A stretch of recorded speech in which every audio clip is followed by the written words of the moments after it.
Здравствуйте, уважаемые телезрители! В эфире передача «Первая помощь». С вами Елизавета Алексеева. Сегодня в нашей передаче мы говорим об иммунитете, в том числе и об иммунитете противовирусном. Иммунитет – это защита нашего организма. Об этом знают все. Давайте подробнее рассмотрим, что же такое иммунная система, которая обеспечивает наш иммунитет. Это система биологических структур и процессов организма, обеспечивающих его защиту от чужеродных агентов. В иммунологии чужеродные агенты принято называть антигенами. Когда иммунная система обнаруживает их, сразу включаются защитные механизмы, и против чужака начинается борьба. Для правильной работы иммунной системы необходимо, чтобы она умела распознавать и отличать чужаков от собственных здоровых тканей организма. Существуют следующие виды иммунитета. Врожденный иммунитет, который передается человеку от предыдущих поколений. Он подразумевает под собой передачу не только устойчивости к некоторым заболеваниям, но и предрасположенность к развитию других заболеваний, например, таких как сахарный диабет, онкологические заболевания, инсульт и другие.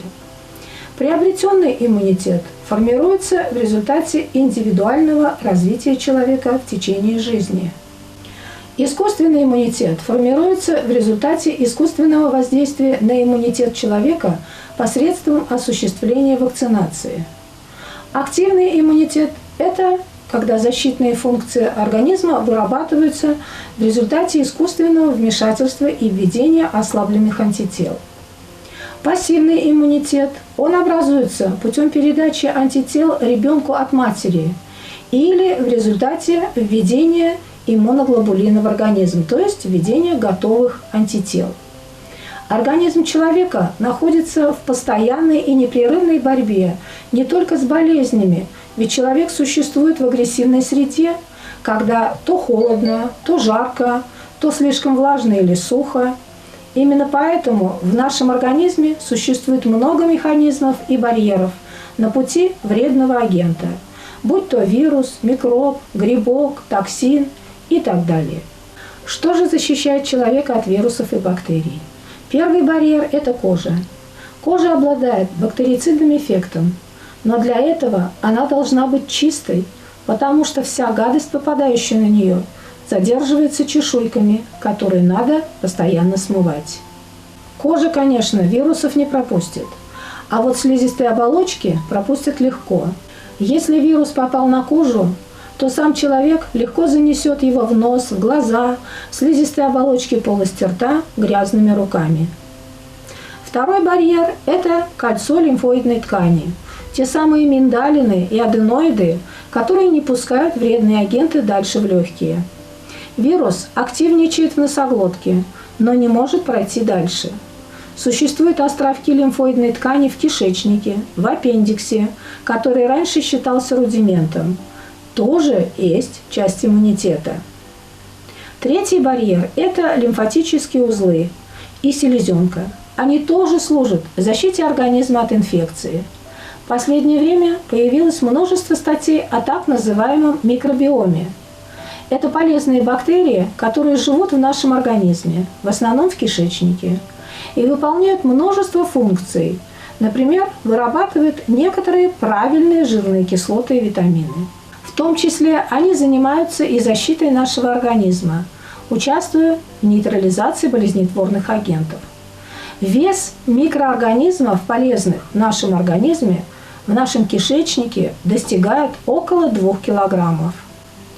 Следующий барьер – это защитные механизмы на клеточном уровне.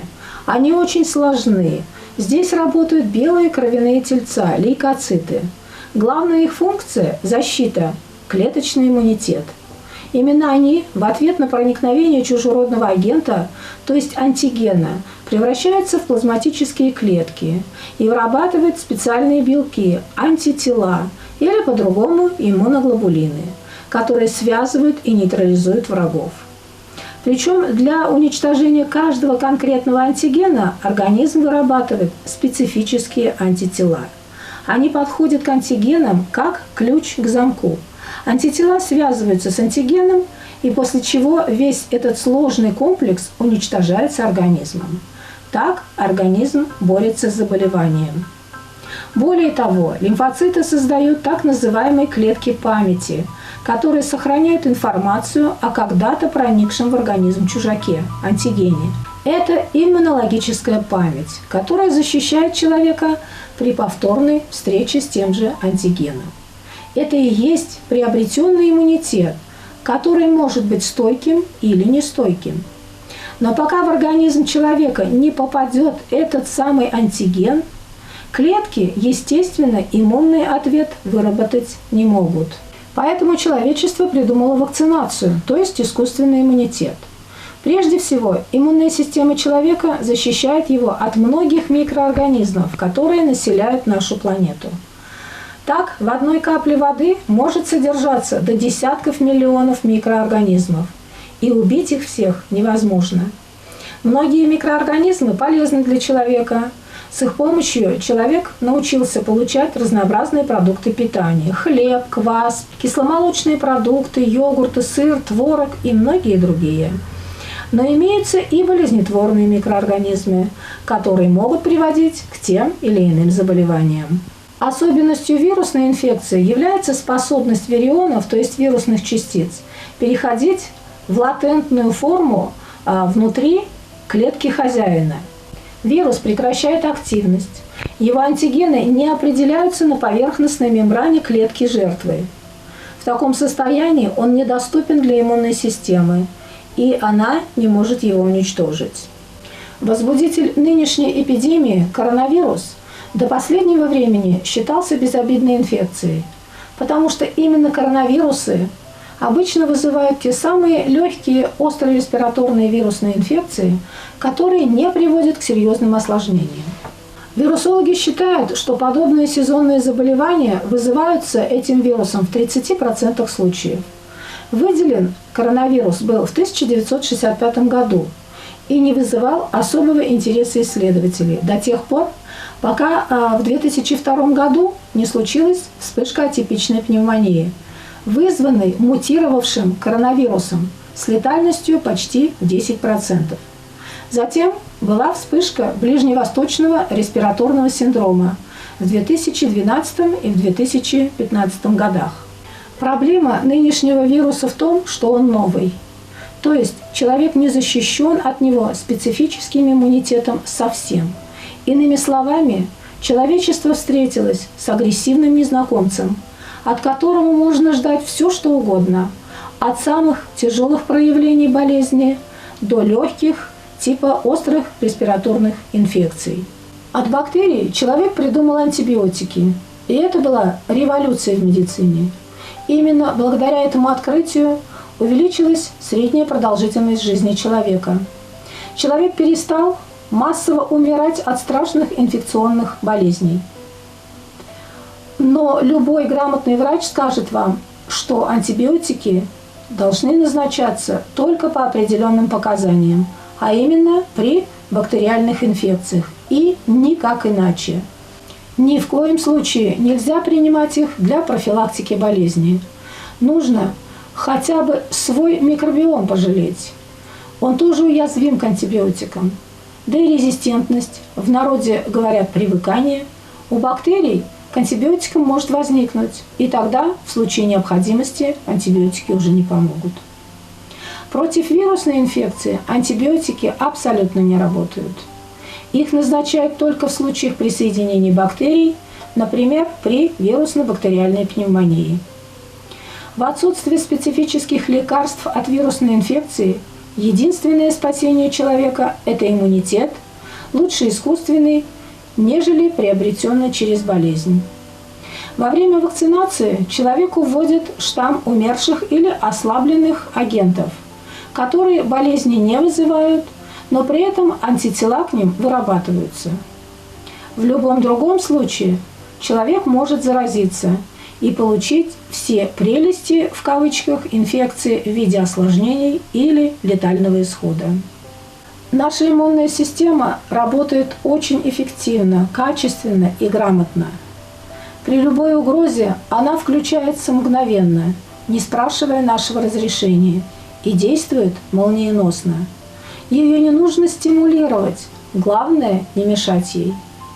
Все наши народные средства – лук с чесноком, мед, травы и прочие, обычно применяемые при острых респираторных инфекциях, помогают иммунитету своим незначительным бактерицидным действием, но ни в коей мере не лечат и не усиливают иммунитет.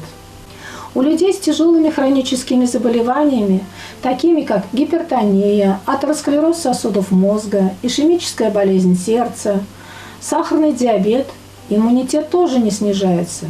Просто он занят другими проблемами, связанными с этими заболеваниями. Его просто не хватает, поэтому любая инфекция пробивает защиту и приводит к тяжелым осложнениям. С этим связана высокая летальность от коронавируса у пациентов с большим количеством сопутствующих заболеваний.